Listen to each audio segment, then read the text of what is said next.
Of shadow replacing him. I'm Dennis Neal. I'm Diane Diamond. That's right, and we're here subbing for Steve Malzberg. And we got quite a show coming up, some really big issues. You've got the Bergdahl prisoner exchange, where Diane actually brings on a former Navy SEAL is going to be joining us with, what's the theme? Well, you know, I write about crime and justice in my other life, and I found a group of military guys, Navy SEALs, Special Forces guys, who are in touch with a lot of active duty, and they are madder than you know what at this president over the prisoner swap. Yes, and military, career military men, they do not take lightly the idea of opposing their president and going public, but this guy's going to do it. It's a former Navy SEAL. We're also going to have John Berlau of the Competitive Enterprise Institute. He's going to talk to us about immigration reform or the lack of it. What else, EPA? Yeah, we got new rules and regulations, according to the President of the United States, for the EPA to follow. So we have a congressman who is actually a congresswoman who will come on and talk to us about that. Yes, Marsha Blackburn, the Republican of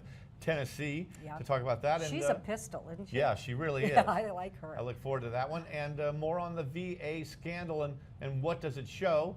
Already some Democrats are starting to say the reason the way to solve that VA problem, and this is where 40 hospitals in the VA system were said to have falsified the length of wait time, and the soldiers are waiting forever to get cared for, veterans are, and so they're going to look at the VA thing, but some say actually more funding is not the answer. Yeah, don't just throw money at it. They got plenty of money, they just need to restructure themselves. And one of my favorites is coming up on the show today. He is a pistol himself, Dinesh D'Souza. He's done one film against the Obama administration, and now he has a second one coming up. Which is real courage, because here's a guy, I mean, he was basically arrested and accused of some very tiny technical election law violations that you kind of got the feeling that it was because of political enemies. He's come out so heavily against the president. And Dinesh D'Souza, his film on Obama Nation, I forget what the title was at this point, it's now escaping me. It became the second highest grossing political documentary of all time. Number 2 to only Michael Moore's Fahrenheit 411, was that? Yeah. Was, right. And he's quite proud because he knocked off every other single Michael Moore film. Michael Moore, of course, being ultra liberal as Dinesh D'Souza is the troublemaker and a conservative. Yeah, he is a fascinating guy. And speaking of that, you're kind of a fascinating guy. I remember first meeting you. You were at CNBC. I came on to do a segment with you. Your background is business. Mine's crime. Yeah. Could anything be more dichotomous? Actually, I'm thinking a lot of people would think that business and crime are quite a lot of synergy, even though I tend to be really in favor of business and capitalism. I really feel like our entire country now is starting to look at business as if it's always doing the wrong thing. There seems to be an anti-business bent in the mainstream media. Seems to be. And in our government as well, certainly. Well, as if big business isn't the one that creates the jobs, that gets the tax base, that keeps our country going.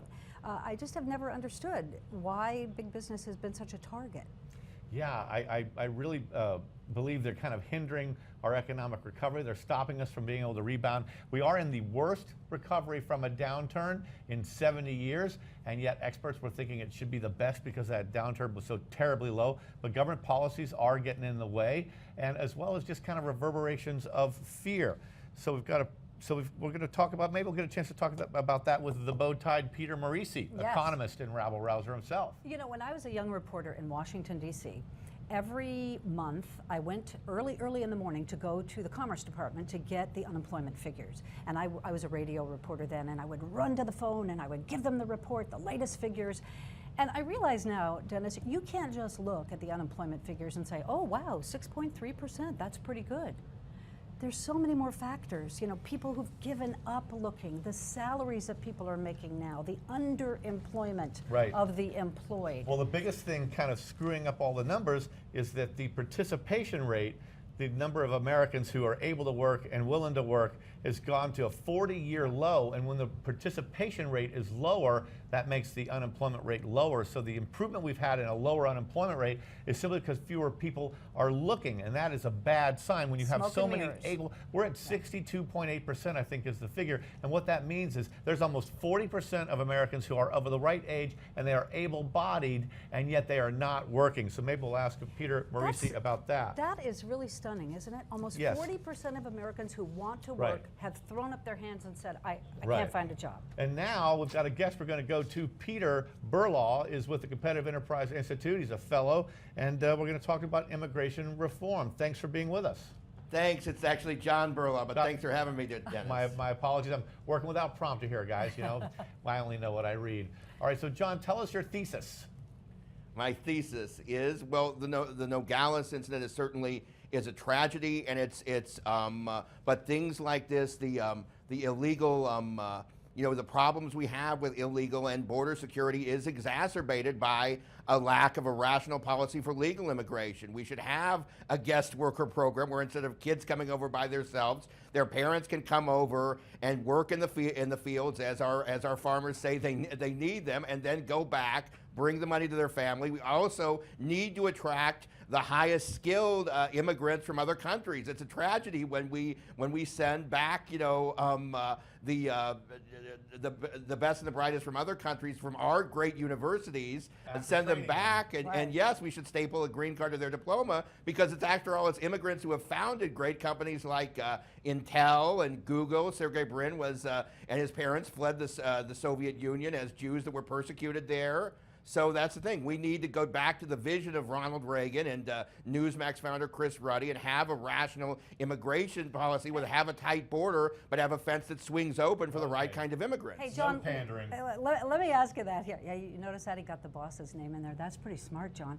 On the front page of Newsmax right now, John, there is a devastating report about minor children being left at the Mexican border, so many of them that we've had to take them on buses and bring them into Nogales, Arizona. 700 unaccompanied minors now. This is like a brand new wave of illegal immigrants coming into this country that we've never had to deal with before. What do we do? It shows how the lack of a rational program for legal immigrants, legal guest workers, contributes to the problem and the national security and safety problems of illegal immigration.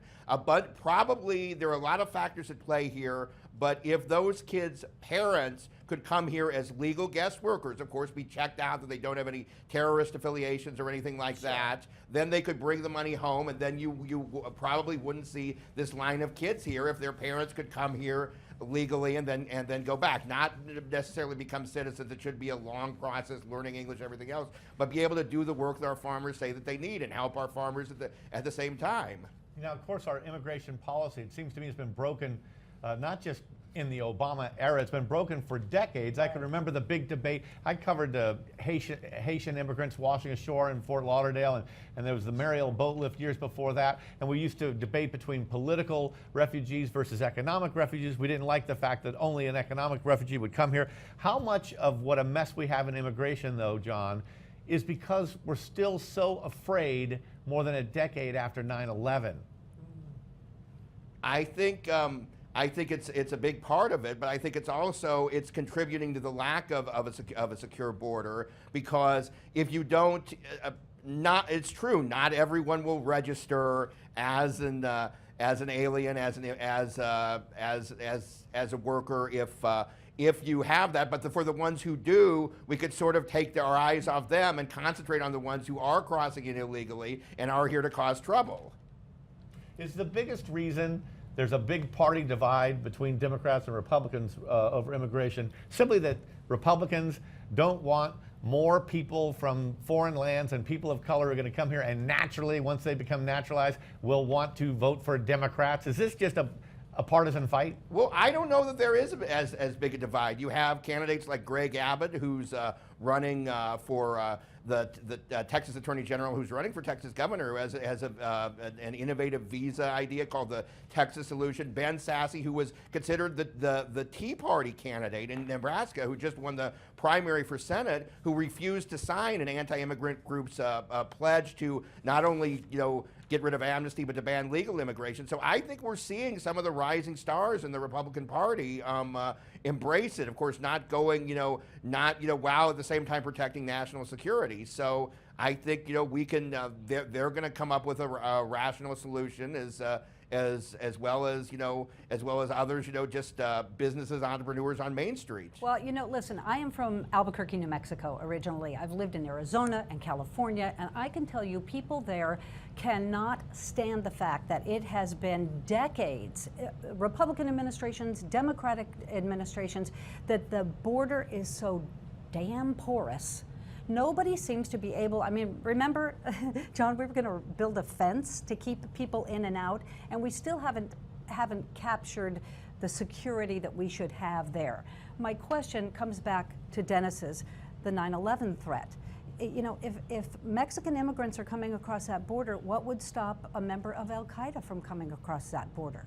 Nothing. Well, actually, more terrorists have come over on the Canadian border. Right. Canada has a really loose refugee. I've actually yeah, but they've gotten tighter now. Written about that. So everywhere you have to watch out. But again, I think if you had a program, a rational program, where people could sign up as guest workers, where some of those who are here could register, and then you could check them out. Then you could also, it would freeze up resources to find those who are dangerous criminals who are sneaking across the border or sneaking in here, no matter from where. But are we at slim chances, John, for getting some kind of compromise politically in Washington on immigration, given that the midterms are coming up in November, and then right away the presidential campaign shall begin by January?